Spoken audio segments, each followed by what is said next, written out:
Sanjay Mukhopadhyay here with us. He's a professor in pulmonary pathology at Cleveland Clinic, Ohio. We have 9 postgraduate students in pathology who are joining from all across India. I now request them to introduce themselves one by one. Dr. Shah, please. Good evening. I'm Dr. Shah from Maulana Azad Medical College, New Delhi. Good evening, respected teachers. I'm Dr. Vipradeep from Tezpur Medical College, Assam. Good morning, teachers. Myself, Dr. Shilpi Sen from Rohilkhand Medical College, second year PG. Good evening, everyone. I'm Dr. Puspa from TMMC, Moradabad. Dr. Shelja? If she's not there, Dr. Aditi? Dr. Aditi, Dr. Antara? Nidhi, Juhi? Good evening, everyone. I'm Dr. Juhi from SN Medical College. Okay, welcome everyone. I'm Dr. Shivangi, and Dr. Shamira and I are moderators for today. Our webinar hosts are Dr. Anita Bujjas ma'am and Dr. Sumit Tushal sir. During this session, if you have any connection interruption or low sound or video freezing issues, please leave the meeting and rejoin with the same link. And if there are any poll questions, please answer in the chat box. And please do not send any annotation request to the presenter. A few disclaimers. This is a slide on the upcoming talks. I now hand over the session to Dr. Mukhopadhyay. Thank you so much, Shivangi. Thank you also to Dr. Sumit Gujal for inviting me to give this talk again. And also thank you to all of you for taking some time and attending this course. I think it will be best if we have interaction and we're able to communicate some points to you guys. So I'm going to share my screen now. Let's see if we can get that to work.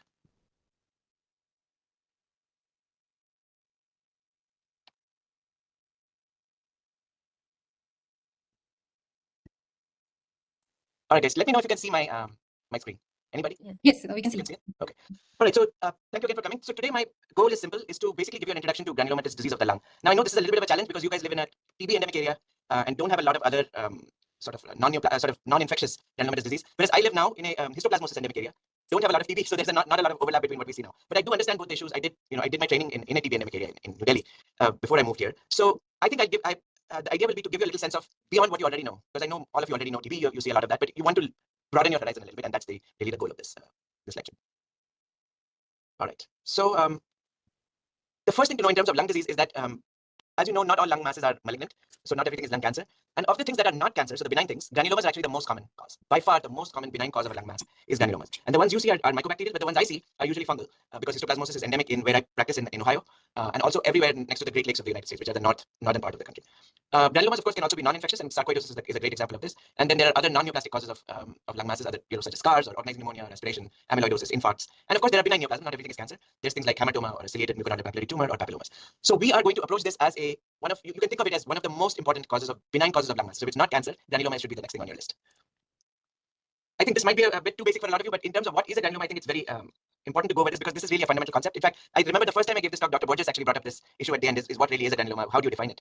And you really have to, at some point, it is an arbitrary designation of how compact a collection of macrophages has to be a granuloma, and that there is some subjectivity there because loose collections of histiocytes are not granulomas; they're just histiocytes. Once they become epithelioid and they become compact, they become granulomas. In the diagram I've made here, the purple circles are actually lymphocytes; the blue ones are histiocytes. So the compact collection of histiocytes is the only thing that is needed to make a granuloma. You don't really need the lymphocytes, unlike what your Robbins or something might lead you to believe. You don't really need lymphocytes to make a granuloma. You also don't need these multinucleated giant cells shown by the big cell in this diagram. If you have giant cells, that's great and it makes it easy to recognize granulomas, but you don't need a giant cell to make a granuloma. And then finally, as you guys know, you can have necrosis, which is this yellow area here in the middle of a granuloma, which makes it a necrotizing granuloma. So that you really have to keep these definitions in mind just to approach it. And I think one of the biggest things that trainees do in terms of mistake in pathology is that they recognize necrosis, but they don't recognize the granulomatous rim of the necrotic lesion. So they often mistake necrotizing granuloma for an abscess or an infarct or just necrosis NOS. But in fact, if you can recognize that the epithelioid histiocytes in the rim of the necrosis are truly granulomatous, then your differential diagnosis changes. So here I'm going to give you the take-home message of this lecture is that the necrosis is the single most important feature when approaching granulomatous lesions, and it guides the differential diagnosis. And as you guys know, most necrotizing granulomas, at least in the lung, are mycobacterial or fungal infections. Actually, I think this applies to virtually every other organ site too. Most necrotizing granulomas are mycobacterial or fungal infections, or I'll just put a little caveat to this, or were mycobacterial fungal infections and now they are burnt out. So those are really the two main possibilities when you get a necrotizing granuloma. On the other hand, if your granulomas are purely non-necrotizing, of course they can still be infectious, but sarcoidosis then enters the differential along with many other things. So let me now open it up to the audience and ask you a question. So the question is, the type of necrotizing granulomas seen in the lung are also seen in which of the following are true? Blastomycosis. So do you see the type of necrotizing granuloma seen in the lung in TB? Do you also see it in blastomycosis? Do you see it in parasitic and viral infections? Do you see it in histoplasmosis and non-tubercular mycobacterial infection? Option 3. Oh, 3, sir.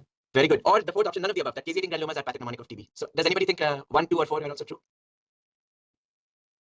Anyone? So can someone tell me why blastomycosis is? You did not pick blastomycosis. Do you get necrotizing granulomas in blastomycosis? Does anyone know this? Actually, the answer is yes, you do get necrotizing granulomas in blastomycosis, but they don't look like the granulomas of TB. So they are separative. So they are filled with neutrophils and they look abscess-like. It's like an abscess surrounded by granuloma. In the old literature, they used to be called pyogranulomas for this reason, because they're separative and surrounded by granulomatous inflammation. So they don't look like classic TB, the pink necrosis of TB. Parasitic and viral infections can get granulomas, but it's actually pretty uncommon. The one granuloma that is famous for being parasitic is dirophilariasis, which is the heartworm, which then embolizes to the lung and causes a little infarct surrounded by weakly granulomatous infection. Other viral infections are usually not granulomatous. Schistosoma rarely, but that's not seen in the lung commonly. So histoplasmosis is a non-tubercular mycobacterial infection. So you guys were correct. That is the right answer. They can be absolutely identical to TB. So when I was in India, we used to have this concept of caseating granulomas, and you guys should understand that caseating is not a good term to use. It's a gross term for necrosis that looks cheese-like. That's what caseating means, literally cheese-like. And of course, that necrosis is not specific for anything, let alone for tuberculosis. It can be seen exactly the same type of necrosis can be seen in histoplasmosis. And if you see non-tubercular mycobacterial infection like we do here in the US, you see exactly the same kind of cheesy-looking necrosis also in non-tubercular, which is like Mycobacterium avium intercellulare. So the term caseating being used as a synonym for TB is absolutely wrong, and it is not a concept that should be taught to any trainee. But unfortunately, it is, and the term caseating is sort of embedded in everybody's head. But I hate this term because it does not refer to any kind of specific kind of necrosis. It's just pink-looking necrosis that can be seen in any of these infections. So caseating granulomas, or so-called caseating granulomas, are not pathognomonic of TB, and I don't even use this term in my practice, especially when you're dealing with microscopic descriptions. Better to say necrotizing than to say caseating. So you're correct. The answer to question 1 was number 3. All right, that was my rant about caseation and how it's not a good term. Now we'll move to necrotizing granulomas with organisms, and I'll try to show you the whole spectrum of what you can see in terms of necrotizing granulomas of the lung. Now, there are some common themes that apply to all mycobacterial fungal infections. So not just TB, but non-tubercular, histo, cryptococcosis, blastomycosis, and coccidioidomycosis. These are the common ones. Even aspergillosis. There are some common themes, but I will use histoplasmosis because that's what I see here most as an example to illustrate. And now when I describe this, you can think to TB and see how similar it is. The concepts are similar in some ways to TB. So one similar concept that is similar between TB and histoplasmosis is that there are basically 3 forms of disease. There are more, but there are 3 forms of disease you can think about. Is when you first get infected with the organism, that's the acute phase of the disease, which usually doesn't come to clinical attention. Then there's a disseminated form of the disease, which is the worst, which is what we call miliary tuberculosis, but there's a similar thing with histo, which is called disseminated histoplasmosis. And then there's a healed form of the disease, which you call tuberculoma, we call histoplasmoma, and it's slightly different because tuberculomas can reactivate, but histoplasmomas do not. So in histoplasmomas, the bugs are killed off completely, whereas in tuberculomas, at least the assumption is that these are still a sort of focus of infection where the bug is still sometimes viable and can reactivate. But the pathology of these 3 is very different. In the acute phase of the disease, you get a histiocytic sort of infiltrate, which is not truly granulomatous, or is only beginning to form granulomas. Sometimes can be accompanied by neutrophils, I think, in TB, but not in histoplasmosis. It's mostly lymphohistiocytic. In the disseminated form of the disease, the common theme in all these infections is that the organism is actually within the histiocytes, doesn't form good granulomas, or can form granulomas, but there's some defective, there's a defect in cell-mediated immunity, so that granulomas are unable to kill off the organisms. And so they disseminate from the lung to the lymph nodes to systemically through the bloodstream to other parts of the body, and from there can kill the patient. So this is the worst form of the disease by far. And in the healed form of the disease, at least in histoplasmosis, the infection is actually completely contained. So that necrotizing granuloma just sits in the lung without doing anything to the patient, and does not disseminate. If at all it disseminates, it goes to the lymph nodes and then forms a necrotizing granuloma there, and the infection is gone. In TB, of course, it's slightly different because these bugs can still be viable within those lesions. And then that's where you get your Goens complex and those terminologies. The same thing applies to the other infections that I mentioned. Now, this is the acute infection. In histo, this is called acute histoplasmosis, but similar thing happens, for example, in coccidioidomycosis, where you get an acute infection. It happens in nearly every mycobacterial fungal infection. It affects both immunocompetent and immunocompromised individuals, and it happens because you inhale the organisms into your lung. At that stage of the disease, it is so difficult to diagnose because it mimics, a common viral or bacterial infection. So you will not know at that stage that you're dealing with, an acute mycobacterial or fungal infection. And many of these are self-limited, so they never get diagnosed as acute histoplasmosis or acute tuberculosis. They only get diagnosed later on when the disease becomes chronic or symptoms persist. In acute pulmonary histoplasmosis, we actually have had a chance to actually look at the pathology of these cases because some patients presented with severe symptoms, and so we could look at the pathology within 3 days, 14 days, 7 days of the disease. Very, very rare specimens. In these patients, they invariably presented with fever, and some had dyspnea and cough, and the radiologic findings were infiltrates. Some were treated, some were not, and in all cases, essentially, the findings resolved upon treatment. I'm talking about acute pulmonary histoplasmosis. I'll show you an example of this that we published. This was a 45-year-old male construction worker. This was, I think, in upstate New York State. A patient presented with fever, headache, nausea, vomiting, dyspnea for 7 days. And upon taking further history, it was found that this man was actually working inside a home that had moldy, mold, so fungus in the home, and they were trying to reconstruct and clean up those areas. That home also had dead bats in it, so probably there was bat guano or feces in there, which is a known substrate for histoplasma to grow on. After this man was exposed to that kind of environment, and his co-workers were also exposed, on day 2 he started getting symptoms. Those symptoms persisted, and on day 7 he came to his physician. The physician gave him some symptomatic treatment, and it didn't help. On day 9 he presented to the emergency room. So 9 days of symptoms. This was the chest X-ray. You can see this is kind of has a miliary look to it. Bilateral lung infiltrates. The chest CT on the left-hand side, very scary looking. Bilateral, multiple small nodules. This patient underwent a surgical lung biopsy. By surgical lung biopsy, I mean your open or wedge or batch guided biopsies, not the small transbronchial needle biopsies. So open lung biopsies or surgical lung biopsies are sort of the gold standard in these because you get a lot of tissue to look at. And here you can see that there are nodular infiltrates within the lung, correlating well with the CT findings. And these nodules are made up of fibrinous exudate, histiocytes, and lymphocytes. It's a lymphocytic infiltrate, not yet forming great granulomas, although you do see an occasional multinucleated giant cell. It's very, very important to know for you guys. Very important general concept is that mycobacterial and fungal infections of all types, commonly are associated with vascular inflammation. Can you see my pointer now? Thank you for that comment. Can you see the pointer? I'm now pointing at the blood vessel. So vascular inflammation is extremely common in mycobacterial and fungal infections. Lymphocytes and histiocytes commonly come into the wall of the blood vessel. And the thing about this vascular inflammation is it can be mistaken for a true vasculitis, such as Wegener's or GPA or Church-Strauss or something else. So do not make that mistake. When you see vascular inflammation of this type with lymphocytes or histiocytes, first think, could this be a mycobacterial or fungal infection? And only later think of other things. And this is very, very common. So this is vascular inflammation in a cause of acute pulmonary histoplasmosis. Same thing happens in TB and in non-tubercular mycobacterial infections. Now, in this particular case of the man I was talking about, the construction worker who became sick and had 9 days of symptoms, a Grocott methylamine silver stain or GMS stain showed fungal yeast within these lymphocytic infiltrates with the narrow base budding and the small oval forms that are very characteristic of histoplasma, and the diagnosis was made of acute pulmonary histoplasmosis. As I mentioned to you, he was one of 5 construction workers, all of whom had a similar illness, and the lung cultures, so microbiologic cultures, were also positive for histoplasma later on, and he was treated with itraconazole and then had a full recovery. And this is generally the case with acute fungal infections, and then they recover completely. 2 other workers also became seropositive, so they had serology positive for histoplasmosis. At follow-up, this was the chest X-ray on the left-hand side. You can see 3 days later, a little bit worse at the basis, but better on the top, and then 2 weeks later after treatment, complete clearance of disease. Now we move from that acute kind of infection, which is sort of beginning to become granulomatous, to the heel form of the disease, which is histoplasma. Now this happens many, many months or sometimes years later after the initial infection has resolved, and this is the residuum of the heel acute histoplasmosis. Similar thing happens with TB and in the other infections. So how do you find these infections? They are usually not symptomatic. Usually they're found because patients are being imaged for something else. Patient came to the ER, patient is being seen for chest pain or dyspnea or something else because of some other problem, or because they broke a shoulder or had a motor vehicle accident, and you incidentally find a lung nodule.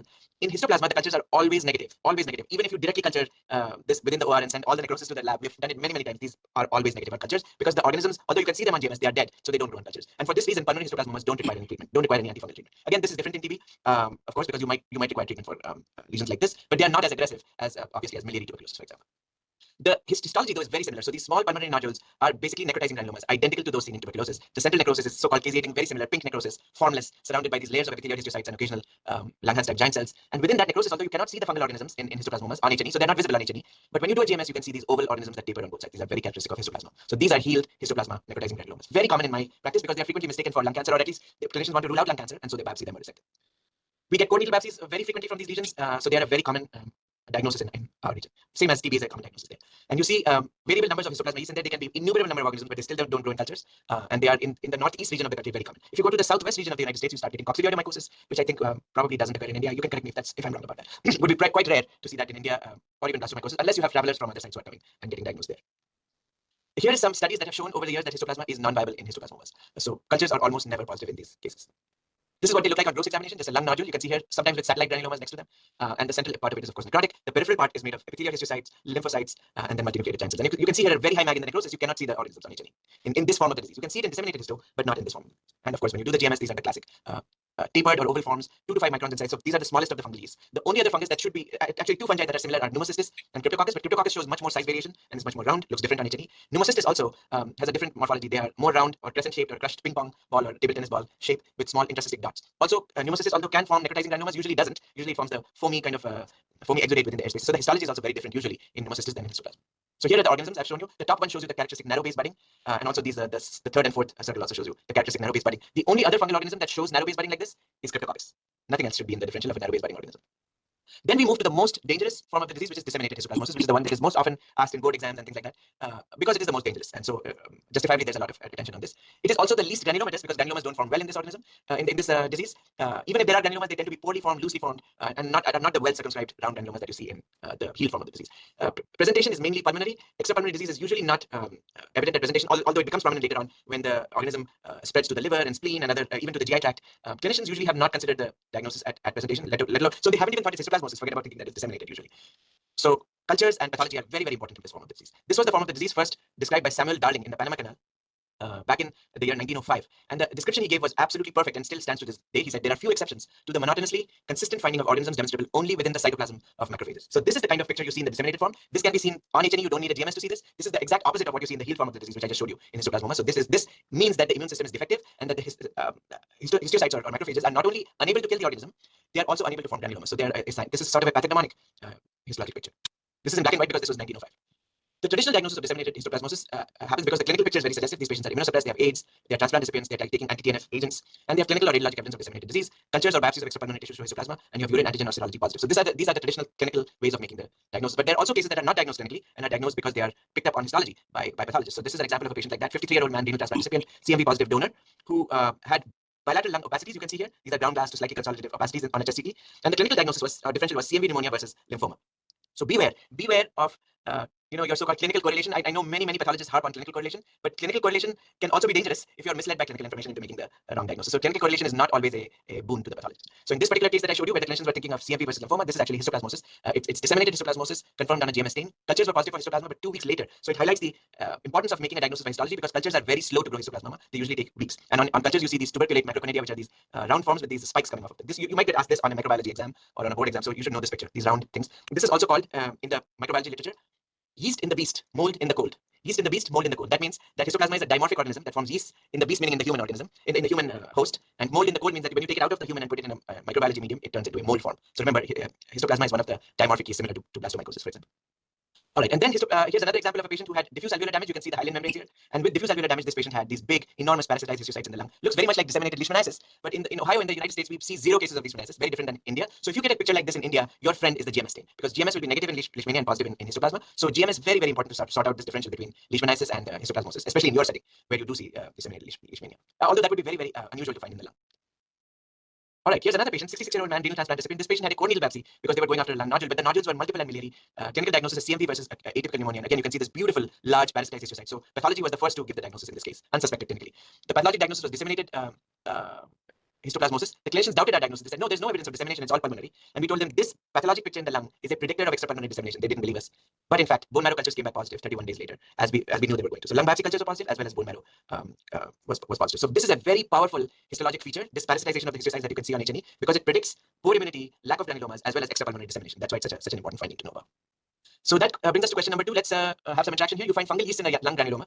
You can see them on H&E. They're small, have a light gray cell wall, show narrow base budding, are pleomorphic, and are surrounded by halos. Which of the following organisms is most likely? Is it histoplasma, Cryptococcus.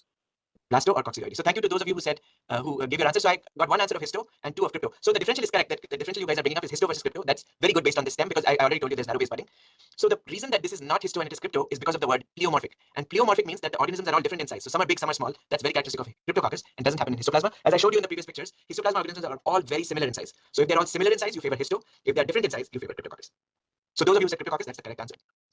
And let me show you now some examples of cryptococcuses. Now, the difference between crypto and histo is histo is very sort of concentrated in endemic areas in the world, although I've heard from many Indian pathologists that you see it in India too. But cryptococcus you definitely will see in India. Cryptococcus is worldwide. Everybody sees it.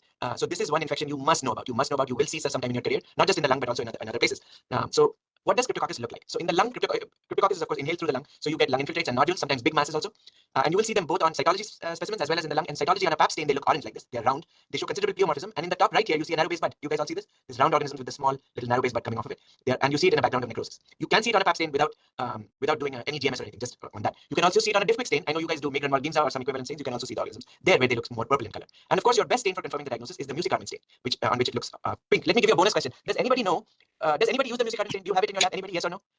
Have you ever seen a musicarmin stain? Anybody in the audience? So musicarmin is actually, no. So some have and some have not. So musicarmin is an important stain because you also can use it for mucin in adenocarcinomas, for example. The musicarmin stain, does anyone know where it comes from? Where is the musicarmin stain derived from? Does it come from a chemical, or how is it made? Anybody? General knowledge trivia question. So the musicarmin actually comes from a beetle. It's a bug. It comes from a beetle, B-E-E-T-L-E, not beetles like like the music group, but beetle like in the bug. It's called the cochineal beetle, C-O-C-H-I-N-E-A-L, that grows on cactuses in the southwest United States and in Mexico. And they actually take this cochineal beetle and crush it, which is very, I think, a cruel thing to do to an animal, but they crush it, and then this dye comes out from that, which is called the carmine dye. And this carmine dye is used to make many, many dyes in the industry that are used in clothing and in makeup and in those things. That's where this carmine name comes from, musicarmin. And that's where you get this purple, this pink color in it. So the important thing for you guys to know is that among the fungal yeasts, musicarmin only stains cryptococcus. So if your differential is crypto versus blasto or crypto versus histo, musicarmin is the best stain to do because positivity means cryptococcus. Now the problem is negative does not mean that cryptococcus is excluded because sometimes cryptococcus doesn't stain. So positive is helpful, negative musicarmin is not. Doesn't have to exclude the infection. So here is an example on the left side of a negative musicarmin, and on the right side, of course, a positive musicarmin. And you can see the size difference, which is also a characteristic feature of cryptococcus. Here's a patient with a large right lower lobe lung mass, probably another mass here. This patient showed organizing pneumonia, which is shown in the top right panel. Within the organizing pneumonia are granulomas and giant cells, and within the granulomas you see these bubbly spaces. These spaces are a clue also to the presence of cryptococcus. So if you see organisms floating in these spaces like this, surrounded by a halo, that's also a very characteristic feature of cryptococcus. And you can see on the GMS stain here, narrow base budding, lots of pleomorphism with big organisms and small organisms. So that is different from histoplasma, where the organisms are similar in size. So this is cryptococcus infection in the lung. Here's an example of a so-called crouton cell. This is a funny name which combines the words cryptococcus and teuton. So it's a portmanteau word, combination of two words, cryptococcus and teuton-like giant cell. It's a crouton cell where you see a teuton-like cell, but the foaminess on the periphery is because there are fungal organisms within these vacuoles. Very characteristic also of cryptococcus. The nuclei are all bunched together in the center. Now let's move to the third fungal infection, which is blastomycosis. Does anybody in the audience know what kind of budding you see in blastomycosis? Anyone? Broad-based. Very good, very good. Yes, you're absolutely right. So in blastomycosis is the only organism where you see broad-based budding. It's very easy to remember because it's all B. Blastomycosis, broad-based budding. B.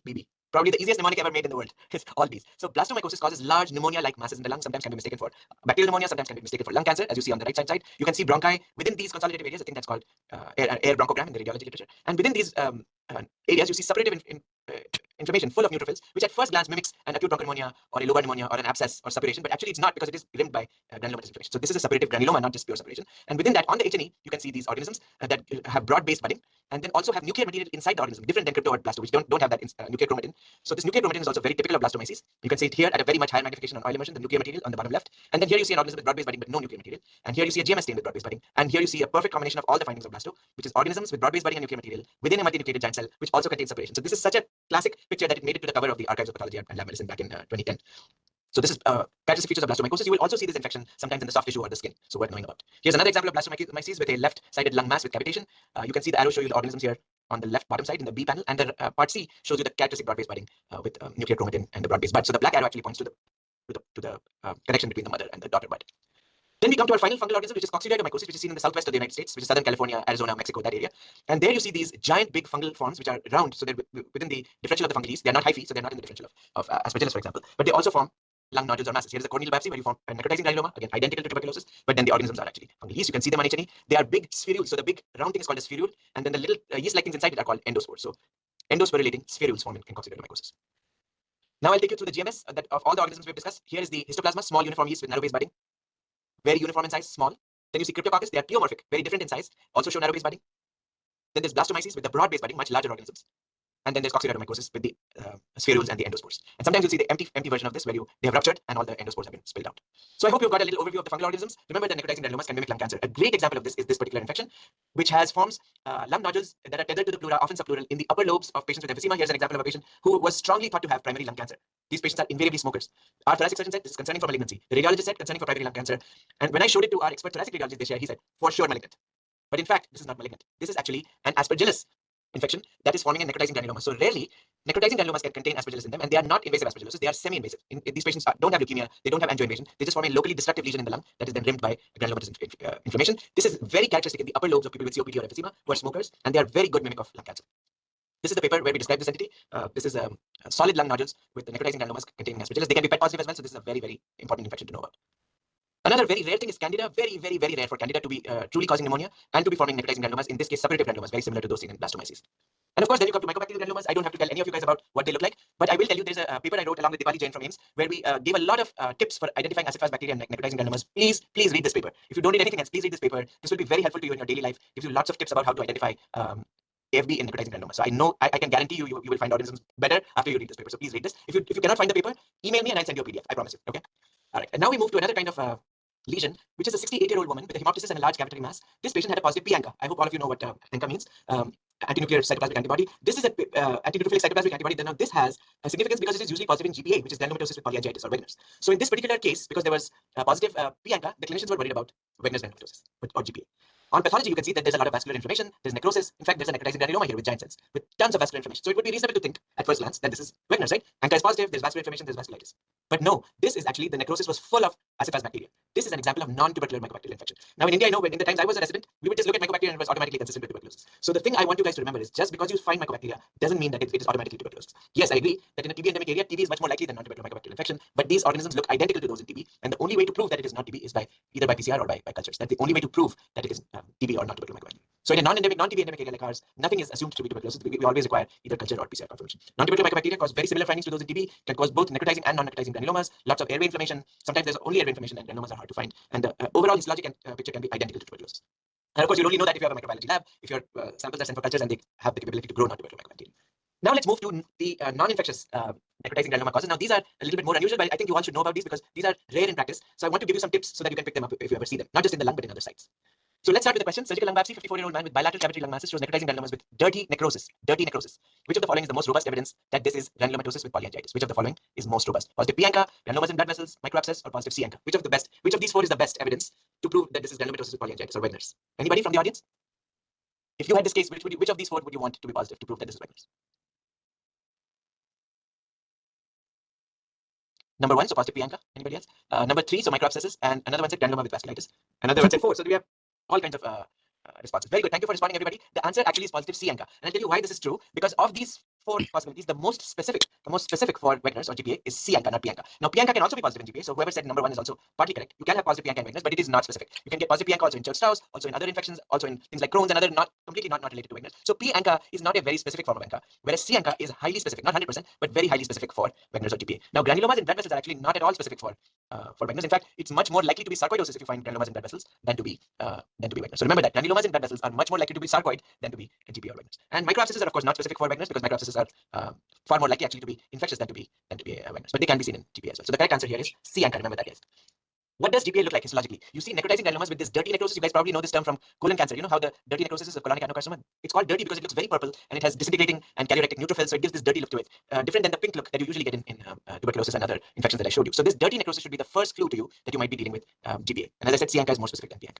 The other thing that should clue you into GPA actually is the most specific finding is necrotizing vasculitis. Now this is very difficult to find because usually the blood vessel is completely destroyed so you don't see it, or only shows inflammation which is not specific. But this kind of necrotizing vasculitis is highly specific for Wegener's. And that what you see is one part of the blood vessel is completely destroyed by this inflammation, and in fact often is neutrophils mixed with granulomatous inflammation, and it usually affects one part of the vessel, so it's eccentric vasculitis. Here in the with the EVG stain on the right hand side, you see that this part of the blood vessel is completely destroyed, so the elastic layer which you see very well in the rest of the blood vessel is gone here. So this disruption of the elastic tissue by this necrotizing infiltrate is called necrotizing vasculitis. Very difficult to find, but if you find it, this is the only histologic finding that is absolutely pathognomonic of Wegener's.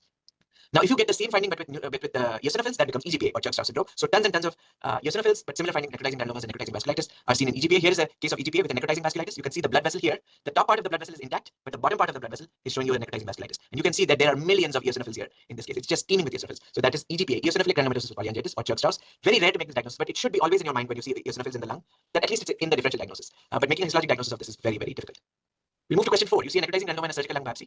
Although the appearance is suspicious for infection, special stains for microorganisms are negative. So which of the following is true? The negative special stains rule out infection, or these findings are diagnostic of granulomatosis with polyangiitis, or the best diagnosis is necrotizing sarcoid granulomatosis, or results of cultures will be important. Which of these is true? Only one of them is correct. So chime in, please. Results of culture. Very good, very good. Yes, results of cultures will be important. So this is very important to remember. Just because your stains are negative doesn't mean that this is not infectious. In fact, even if cultures are negative, it can still be possible that this is just a necrotizing granuloma where the bugs are destroyed. So you don't see it, the cultures are negative, it can still be the residuum of an old infection. So remember that. Remember also that negative stains do not rule out infection. That just because bug stains are negative doesn't make it GPA. And necrotizing sarcoid is very, very rare, and you basically should never make that diagnosis without sending it to an expert. It's most cases of necrotizing granuloma, so-called necrotizing sarcoid that I've seen are actually infections that have been misdiagnosed as necrotizing sarcoid. So you're all correct. The answer is results of cultures will be important.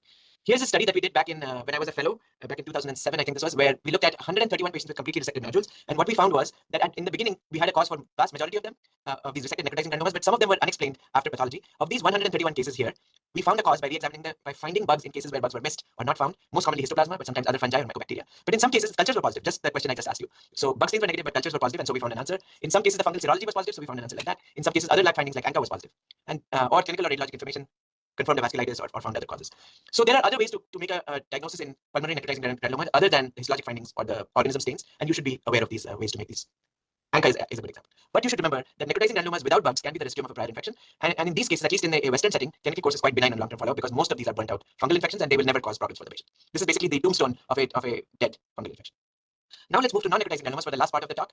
And let's start with the question: which of the following best supports a diagnosis of sarcoidosis in a patient with non-necrotizing granulomas in a transbronchial lung biopsy? Which of the best is the best evidence of sarcoid? Reticulin stain, surrounding lymphocytes, well-formed granulomas, or negative cultures and bilateral hyaluronic? Option 4. Number 4. Very good, very good. All of you are giving the right. So very, very important. This is very important. Culture should be negative, and you should have the correct clinical setting, which usually means bilateral hyaluronic or bilateral lung nodules in a patient with compatible clinical picture. So remember, sarcoidosis at the end of the day is not a pathologic diagnosis. Pathology is only supportive, and really the main role is to find granulomas, but it has to be in the correct clinical setting, which means that there should be no evidence of infection. The most pathognomonic finding of sarcoidosis comes if you get a surgical lung biopsy, which of course most of the time you don't. You get small transbronchial lung biopsies or lymph node biopsies or biopsies of other sites. But if you get a surgical lung biopsy, like in this case, the granulomas can be so characteristic as to be virtually pathognomonic. And the characteristic thing is the perilymphatic distribution, which is distribution along the distribution in which you find granuloma, in which you find lymphatics in a normal lung. So lymphatics in a normal lung are found along the pleura. Can you guys see my arrow? You see along the pleura. You see lymphatics down the interlobular septa, which are those down there. So along the pleura and down the interlobular septa. And lymphatics are also found adjacent to the bronchovascular bundles. So bronchus, artery, lymphatic. So that's the 3 places where you see lymphatics in the lung: pleura, interlobular septa, and bronchovascular bundles. And in sarcoidosis, for some unknown reason, the granulomas are found in this distribution: pleura, interlobular septa, bronchovascular bundles. So in this case, pleural granuloma there, interlobular septal granulomas there, and bronchovascular granulomas here. So if you find this granuloma distribution, non-necrotizing granulomas, this is, in my opinion, virtually pathognomonic of sarcoidosis. But everything else is not pathognomonic. So just finding non-necrotizing granulomas doesn't mean that you have sarcoid. Being well formed doesn't mean you have sarcoid.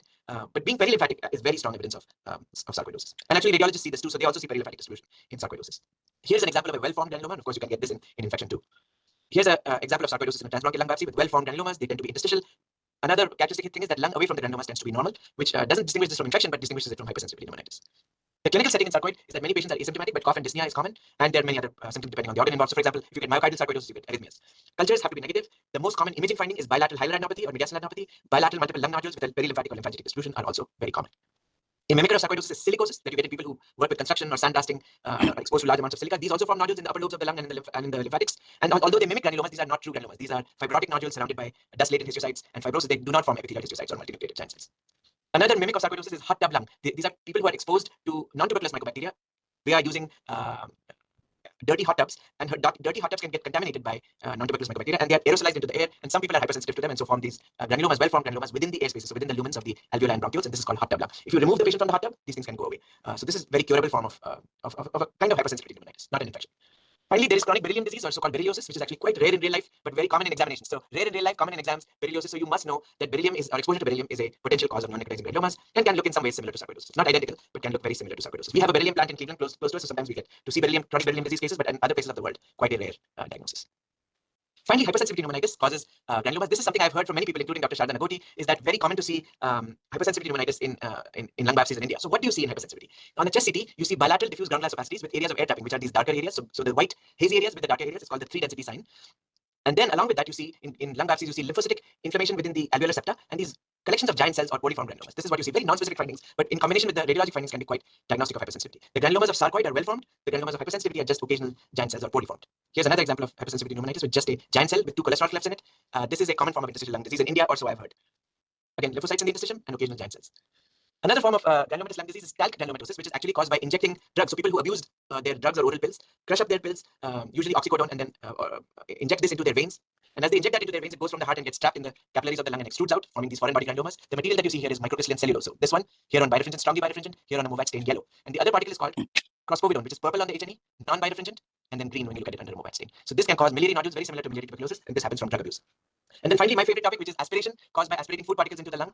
This causes recurrent pneumonia clinically and happens in patients who have surgery, esophageal or gastric surgery, or take drugs, or are neurologically impaired in some way, or have strokes. These patients have a form of food aspiration, which is very different than classic textbook aspiration of bacteria into the lung. Instead of forming right lower lobe infiltrates, these patients frequently form infiltrates or nodules in the lung. They frequently have gastric or esophageal predisposing causes, and often are found in lung biopsies, as opposed to the classic form of aspiration, which is usually seen in autopsy specimens. What is the kind of food particles you see in these biopsies? Here are many examples in one picture of food particles in lung biopsy specimens. They can be the classic kind of vegetable particles, or they can be lentil particles, these small pulse or legumes that you find in like dal and stuff like that, or they can be very degenerated food particles, which are sometimes missed by pathologists because they don't know that food particles can look like that. A clue is that you have giant cells surrounding these food particles. That's why they are in a talk on granulomatous lung disease. But the key is to identify these food particles. Once you identify that, this is pathognomonic of aspiration in the lung. Here's an example of aspirated food particles surrounded by multinucleated giant cells and with suppuration. Here's a lentil on the left-hand side and a degenerated vegetable particle on the right.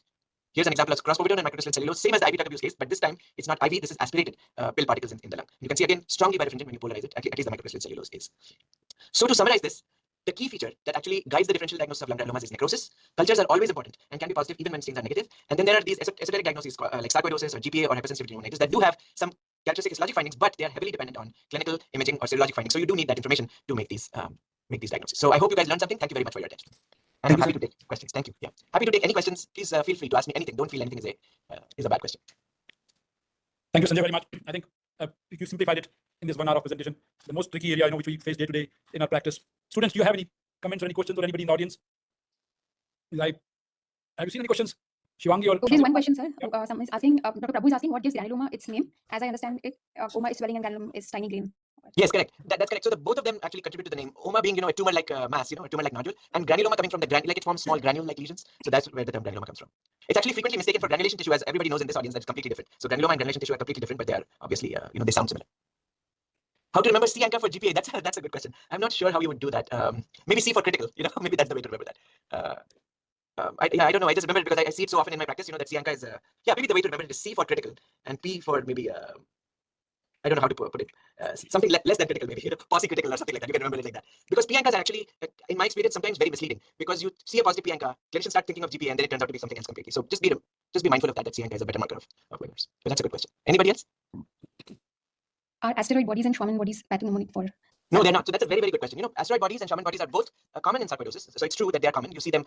They both are actually products of macrophage metabolism, especially in granulomas. So the macrophages within granulomas and giant cells make these endogenous structures, asteroid bodies, Shaman bodies, sometimes calcific particles, sometimes birefringent little particles that show up within granulomas. They were studied by a pathologist called Daniel Vischer, who was a student of Dr. Katzenstein, and she made him chase down all these, also Dr. Chirk was on that paper, made them chase down all these patients who had many of these inclusions, and to find out, is there any exogenous cause of these? And it was never exogenous. They never had any exposure to anything. So it established the fact that these particles are endogenous. They are actually far more common in foreign body granulomas, like you get from sutures and other things, and absolutely not specific for anything. So once you see an asteroid body, you can just completely ignore it. It has no diagnostic significance. Same is true for a Shaman body or any of those. They are common in sarcoidosis, but they are absolutely not specific for anything. Very good question. I did see another question pop up, but it has I don't see it on my screen. Yes, Dr. Richa Ranjan is asking, sir, where do you absolutely need a clinico-radiological correlation before diagnosis? When do you need it? Let's see, sarcoidosis, you need it. If you have a small biopsy and you have non-necrotizing granulomas, you absolutely need to have clinical information. I actually don't like the word clinico-pathologic correlation because I think that is just a crutch that we use at the bottom of our pathology reports when we don't know what to say. I would like to, in my reports, I like to say specifically what I'm looking for rather than use a garden variety, cut and paste phrase like that. But it is true that for a diagnosis like sarcoidosis, you need clinical and radiologic information. And most clinicians know this already. So you don't need to say it. But if you wanted to say it, the kind of information that you need in sarcoidosis is, radiologic evidence of hyaluronopathy or lung nodules and so forth. So sarcoidosis. The other one is hypersensitivity to pneumonitis. You need evidence of bilateral diffuse ground glass opacities. And in GPA, in most cases, you need evidence of a positive ANCA, with the caveat that some cases are ANCA negative, so you can diagnose them by histology alone. But those are very difficult. So the answer to your question is sarcoidosis, HP, GPA, all of them need clinical information. Yeah, we have more questions. Can somebody relay them to me because they disappear once they pop up? So we have a question on how many sections should be examined before calling a section negative for acid-fast bacilli? Oh, that's a great question. So, we are doing a study now, which I'm in the process of quoting, but we haven't published it yet, where we looked at, let's say you have a case with multiple granulomas on multiple, which we get, we get a resected necrotizing granuloma, and we have 5 blocks to stain. How many blocks should you stain? So we did this experiment with, we now have, I think, close to 50 cases where we did this. We stained all the blocks in each one of those cases, and we looked at which block has the most necrosis. We call that block number 1. And we found in our experiment that the block with the most necrosis almost always gives you the answer, even though the other blocks can also be positive. So the answer to that question is your highest yield block is the block with the greatest amount of necrosis. Now it is possible, rarely, that block will be negative and you will need to stain additional blocks, but the yield goes down with subsequent blocks. And although you will find a rare case in which your second block or third block or fifth block is positive, those cases are rare. Your most bang for the buck is the block with the most amount of necrosis. So there is, I guess the answer to your question is you can call it negative after all your blocks are negative, but your highest yield block is always the first one with the most necrosis. Great question. Yeah. This question is actually worthy of a full-blown study, so that's why we're doing it. True. So another question we have is how to differentiate histoplasma from leishmania on his H&E stain, like on histomorphology. It's difficult. I find that because I don't see leishmania much nowadays, my skill for doing this is decreasing. But in general, I don't know how much you guys believe in the kinetoplast as a sign of histoplasma. But if you see a well-developed kinetoplast, that might be one way to do it. But otherwise, I think the two look quite similar, and I think it's difficult. Without a GMS, I would say that's difficult. Now, I think actually geographic location is quite helpful. Like in my setting, leishmania is almost unheard of. But in yours, it's more difficult because you guys see both histo and leishmania. So I think geographic setting is not that helpful. So I do think you need a GMS in this. H&E is not enough. Very good questions. Very good questions. Yeah, what else? Then we have morphologically, how can we differentiate a well-formed great granuloma from not so well-formed one? Well-formed granuloma versus not so well-formed one is. Yeah, this is subjective. The question does come up sometimes because you're trying to tell sarcoid from some kind of mimic, or a clinician is asking you, are these granulomas consistent with sarcoidosis or not? What I use for well-formed, it's very subjective, but it is a tight cluster, like a ball-like cluster of granulomas. Usually it's well circumscribed. There's a giant cell with it. There's some surrounding fibrosis. I think those are the most well-formed granulomas. In the poorly formed granulomas, they start to get a little bit less well-defined, less well circumscribed. You ask yourself, well, is this truly a granuloma or just a collection of histiocytes? Those are what I call poorly formed granulomas. Those are usually encountered in hypersensitivity pneumonitis, or sometimes actually even in disseminated infections. So the differential is broader if you have a poorly formed granuloma like that, and includes infection. Next question is, do well-formed granulomas must need giant cells for histopathological diagnosis of sarcoidosis? No, they don't. So that's a very good question. That's why I mentioned in the beginning that you don't need a giant cell to call a granuloma, because actually I've seen many cases of, actually sarcoid is very common here. So I see, I don't know, maybe 2 or 3 cases of sarcoidosis every week. So in sarcoidosis, some of the granulomas, the so-called naked granulomas, that don't have a surrounding lymphocytic rim, are usually just a collection of histiocytes, a tight collection of epithelial histiocytes without any giant cells. So absolutely, the answer is yes. You can have sarcoid granulomas just with a tight collection of histiocytes. Now that tight actually varies, so some are tight, some are a bit looser, but giant cells are not needed for a diagnosis of sarcoidosis. That's absolutely, I can tell you 100%, you don't need giant cells for that. If you have giant cells, great, but if you don't have giant cells, that can still be sarcoid. Yeah. The next question is, can culture be positive in autopsy specimens? Yes, if you send it fresh, yeah. So if you send a fresh culture specimen from an autopsy specimen, it can be positive. It's, of course, you have to be careful to send it in an aseptic way and all that. That's difficult to do in an autopsy, right? To have a complete aseptic technique. But yes, cultures can be positive from autopsy specimens.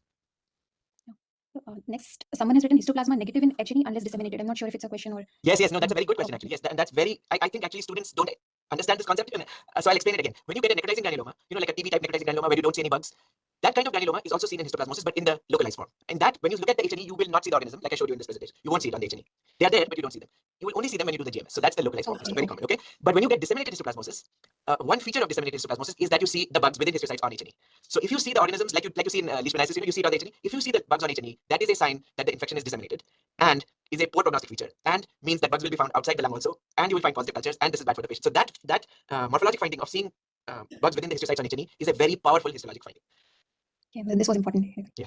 So next question is, if we have only one block, for how many serial or deeper sections should we cut before calling it AFB negative? Yeah, that's a great question. Actually, also probably needs another study of its own, which I have not done. But people have asked me this before. If I do the first AFB that's negative, should I keep going and doing another AFB and another? I don't. So I have to admit that I stop on the first one. So I do my first stain. Some of my colleagues do a Ziehl-Nielsen and I fight both.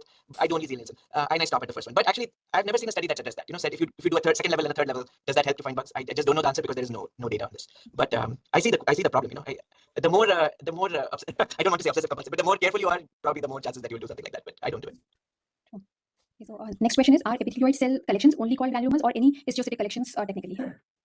This is actually the same question Dr. Burgess asked me last time. Is why does it have to be epithelioid? Why does it have to be tightly clustered? I think that definition is there because you have to have some definition to separate just ordinary histiocytes from granulomas. Otherwise every time you see two histiocytes, that will be a granuloma, and you cannot do that. You have to, because there are many situations in which you get histiocytes in pathology. All of you have seen that, right? In chronic inflammation of every kind, you cannot call all of that granuloma. So you have to have some sort of a borderline, and I realize that is a subjective borderline between what is just ordinary macrophages and what's a granuloma. And my borderline is when they are clustered, and they are slightly epithelioid in morphology, meaning that the nucleus becomes slightly elongated, slippers or soul shaped. The cell borders become indistinct. I think that's when you are beginning to form a granuloma, and you are no longer just discrete macrophages. But the question is a very good one, and there's no straightforward answer to that. It's a subjective line. Yeah. Last one we have, sir, any plans for an update to non-neoplastic pulmonary pathology? Thank you for asking the question. I will eventually make an update to it. I think the reason I've been hesitating is that not much changes quickly in non-neoplastic disease. If sarcoidosis is still sarcoid, infection is still infection, nothing changes, but some things change, in interstitial lung disease and all that. So I will eventually write a update to that book, and I hope people will like that. But yeah, it's coming eventually. Okay.